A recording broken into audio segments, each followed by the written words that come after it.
One man's life or death were but a small price to pay for the acquirement of the knowledge for which I sought, for the dominion I would acquire. It's a quote from Mary Shelley's Frankenstein. Not a very comforting line for Ford to be uttering, especially considering in the book, that's the line of a man on the edge of madness. It's HBO's Westworld, Season 1, Episode 8, Trace Decay.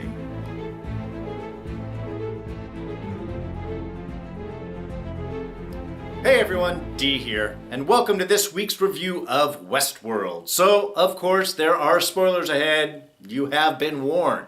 Alright, so, big episode this week. Huge. Lots of stuff happening this week. Lots of information drop. Lots of moving forward. There's only a couple episodes left, so this makes sense. We're really starting to get into the meat of things. So I'm going to try and cover everything as quickly as possible. I may not be able to succeed in that, so I will do my best. All right, so let's start things off with, as the episode kind of opens up, with Ford and Bernard. And of course, Bernard dealing with the fallout of killing Teresa last week. She was close to a big, heavy, heartfelt grief there. But of course, he is a host, and this is something that Ford can help with in dealing with these emotions. And we get to find out sort of how Bernard came to be, what his purpose was. Of course, built by Ford to help find the kind of gray areas in between emotions, the heart, as it were, those small, subtle things. And it does sort of make sense. Make an android, make it a host who is programmed to focus on human behavior, human tweaking, all of those little subtle images and subtle parts of humanity, and then use that to program the rest of the hosts to replicate that. So in some ways, a really smart thing, but it does give us that very cool moment where Ford is speaking with Bernard right before he wipes the memory, where he says, hey, this is kind of a unique thing. Get to speak with a host who knows he's a host that's also in charge of programming other hosts. So a lot of depth right there to come in, which of course where we get the quote from Frankenstein that we opened up this review with. Very creepy, very bad, and you can see how this is not a good thing. This is starting to show the sort of psychoses that is going on with Ford. And Bernard, of course, not the first to see this. Arnold also stood up to Ford, also was very upset at seeing that sort of behavior manifesting in Ford himself. And is that what led to Arnold's death? Again, he's saying suicide, but he's also saying, hey, Arnold tried to stand up against me for what I wanted. So seeing a bit more of the depth of issues here between Ford and Arnold, and a little more of an idea of what might have happened. But that also gave us that really interesting discussion on human consciousness, which I really did appreciate, is going in and having Bernard's idea of like, look, everything is just synapses and happenings in the brain. I mean, when we feel something, we don't feel it out here. We feel it in the brain. It sends the message up and it gets processed as pain or as emotion or as love or any of these types of things are all electrochemical interactions inside of our head. Those are the mechanics of how things go. And so I liked Bernard's question of, okay, look, but I am feeling this. Is this also real? And how is mine not real and yours as a human is real? And Ford didn't really answer that. I mean, it was interesting that he says, well, to me it was always very straightforward that there is no next level, there is no greater thing sum of parts. This is just the result of the actual makeup. And these are how things are. But he didn't really go into any way of how humanity is different from the hosts in that aspect, which makes sense because he also implied that that is the issue that Arnold was running into, is what is the difference in the reality if both hosts and humans are experiencing things in the same way and perceiving them in the same way. How is one less real than the other? And like I said, Ford doesn't really answer that question. He just sort of sums up that point and then just says, Well, I'm not going to spare you the issues of being with reality. It's not really that much difference between you and me. And I think for Ford's point of view, it's like, well, I'm a human being that was born and raised and evolved, and you are a host that was built by hands. I think that might be the line, as it were, that Ford is kind of focusing at, but he doesn't propose any argument or counter argument in regards to some of those experiences, what in effect is the difference there. And I think that's a real interesting point, and I think that is maybe stuff that's going to play out a little bit more as time progresses. And also there, of course, we get Bernard's last question to Ford: have you ever made me do this before? And of course Ford lies to him, no. But Bernard is a human behavior specialist. I mean, in some ways that's kind of interesting. I think it's hard for Ford to actually lie in that sense to Bernard. Whether he saw that he was lying, which would be my guess, and that triggered this sort of memory, which unfortunately is that it appears that Bernard killed Elsie. But Ford didn't say that. So I'm wondering, obviously the host that is being built underneath Ford's family's house isn't Teresa, which is what I thought last week, because they brought Teresa's body up and they did the investigation and everything and showed that she had the satellite things. Cool, tying loose ends together there. So obviously it's not Teresa. Is it Elsie? Elsie could be the other one because, again, no description. Nobody is saying there's no body found there. And it's just the records say that she is out on vacation. So that would give the perfect time because it says a few days and it was early on. So take a few more days to finish building this new LC bot and then sending her back in.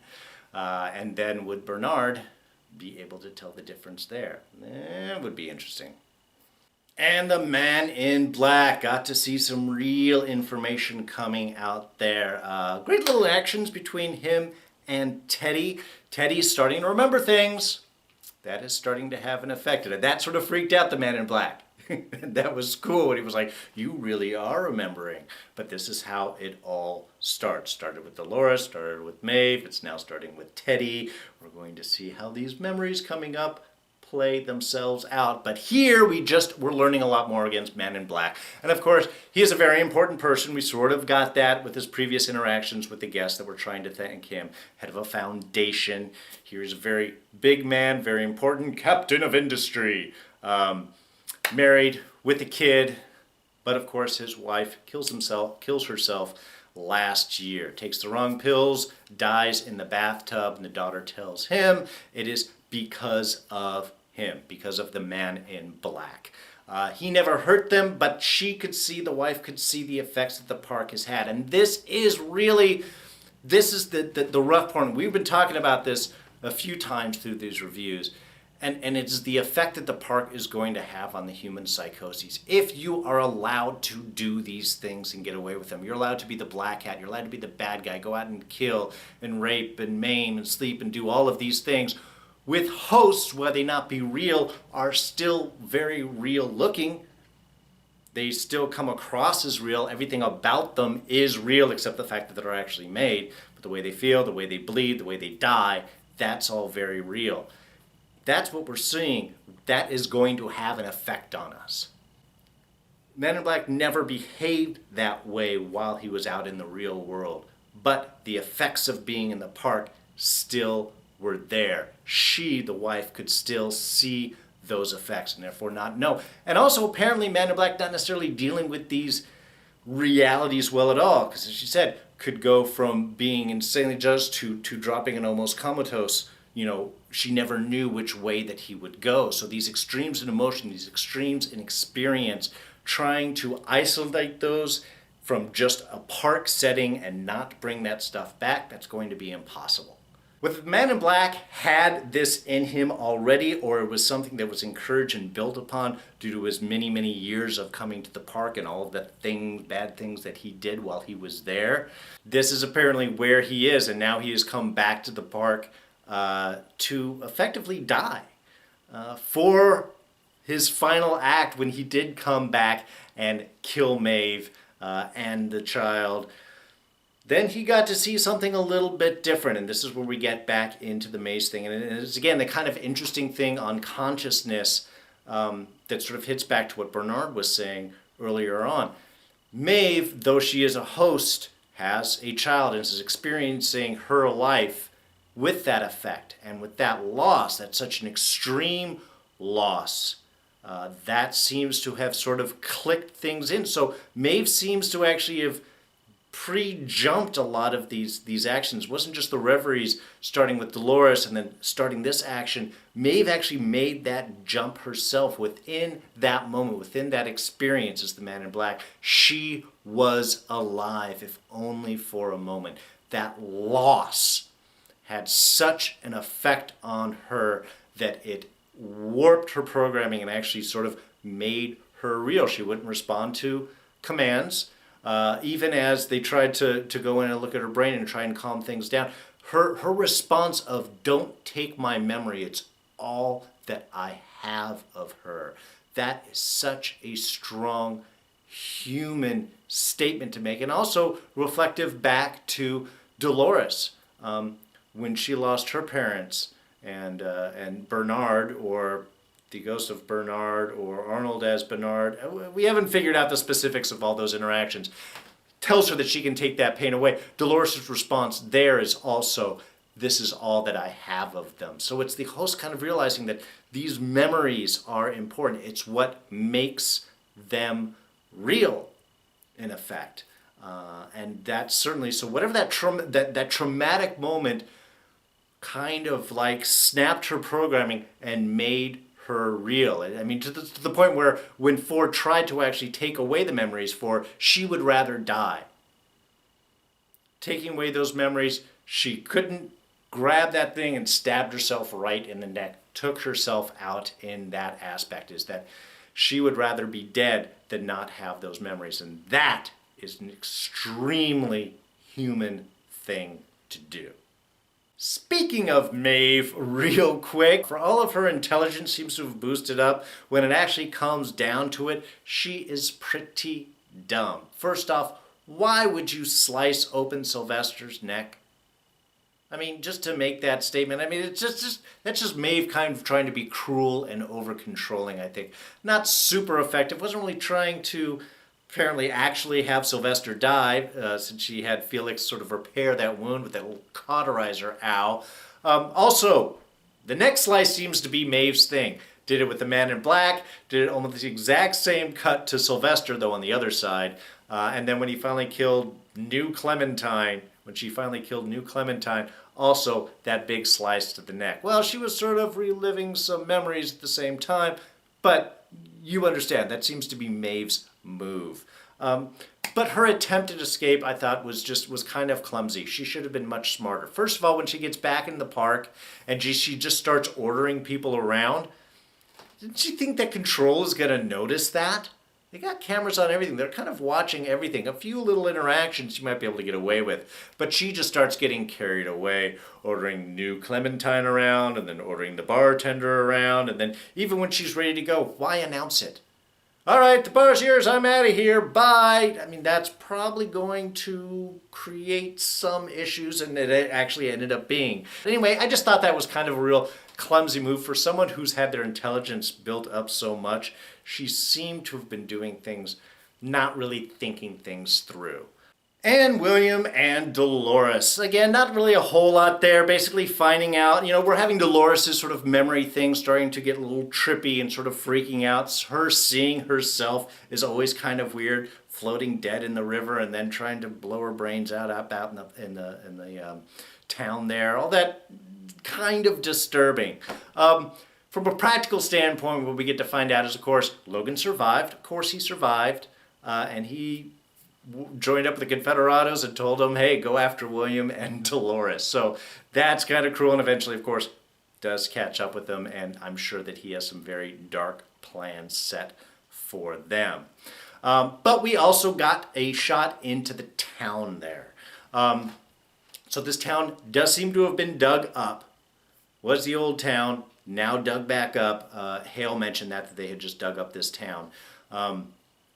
But this seems to be the town where they started everything. This seems to be where everything started in the park. And now we're kind of going back there. Delores sort of seeing and remembering the training of the park people there, the scientists, teaching everyone how to dance and stay together, all those early stages in the park.